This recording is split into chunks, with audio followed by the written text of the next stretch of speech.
వందనాలండి. ఈరోజు జూన్ 29. ఉజ్జియా రాజు వర్ధిల్లట చూద్దాం. 2వ దినవృత్తాంతంలో 26, 4-5 వచనాలు. అతడు అంటే ఉజ్జయ్య తన తండ్రి అయిన అమజ్యా చర్య అంతటి ప్రకారము యెహోవా దృష్టికి యథార్థంగా ప్రవర్తించెను. దేవుని ప్రత్యక్షత విషయమందు తెలివి కలిగిన జకర్యా దినములలో అతడు దేవుణ్ణి ఆశ్రయించెను. అతడు యెహోవాను ఆశ్రయించినంత కాలము దేవుడు అతన్ని వర్ధిల్ల చేసెను. ఉజ్జియా రాజు అయినప్పుడు తను కేవలం 16 సంవత్సరాల వయసువాడు.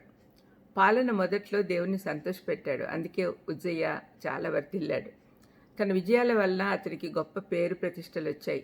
యుద్ధము, సమాధానాలలో విజయము, ప్రణాళికలు, వాటి నెరవేర్పు, నిర్మాణాలలో మొక్కలు నాటడంలో విజయం పొందాడు. యూదా దేశంలో 52 సంవత్సరాలు ఏలాడు.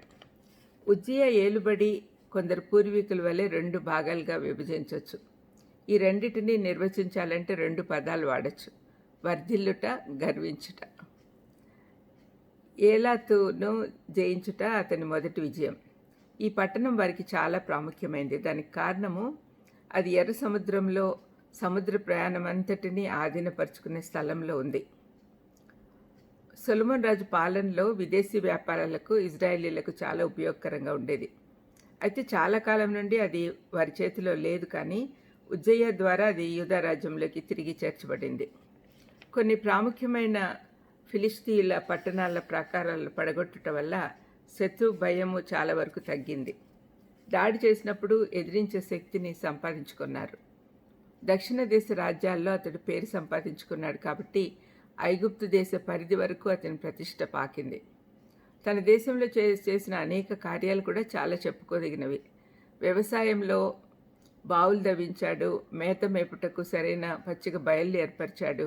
ద్రాక్ష తోటలు విస్తారంగా నాటించి ద్రాక్షారసం చేసేందుకు ఏర్పాట్లు చేసి దేశంలోని వనరులన్నీ ఉపయోగకరంగా చేశాడు. నిర్మాణాల విషయానికి వస్తే మొదటిగా ప్రాకారాలు, ప్రాకార పట్టణాలు కట్టించి తన దేశాన్ని యెరూషలేమును భద్రపరిచాడు. యుద్ధం కొరకు మంచి సైన్యాన్ని సిద్ధపరిచాడు. వారి కొరకు ఆయుధాలు తయారు చేయించాడు. అందుకే యూదా దేశంలో యుద్ధ నైపుణ్యత పెరిగింది. సొలొమోను రాజ్య పాలన తర్వాత ఇంకెప్పుడు యెరూషలేములో ఇంత సంపదతో వర్ధిల్లుట జరగలేదు. ఈ విజయం వెనుక ఉన్న రహస్యము 5వ వచనంలో చూసాం.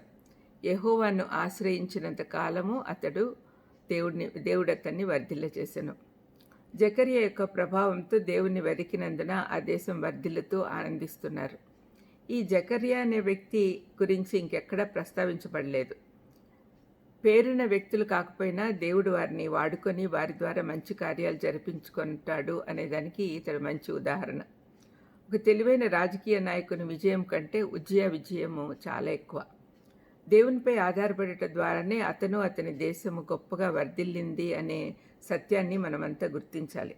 ఎందుకంటే ఆ రహస్యము ఇప్పటికీ మారలేదు. నిన్న నేడు నిరంతరం ఏకరీతిగా ఉన్న మన దేవుడు మన జీవితంలో కూడా ఆయనను వెతుకుతూ అనుసరిస్తూ ఉంటే తప్పక వర్ధిల్ల చేస్తాడు. ఆయన శక్తితో బలం పొంది పోగొట్టుకున్నవన్నీ సంపాదించుకుంటూ ఉన్న వనరులను భద్రపరుచుకోగలం. ప్రార్థన చేసుకుందాం.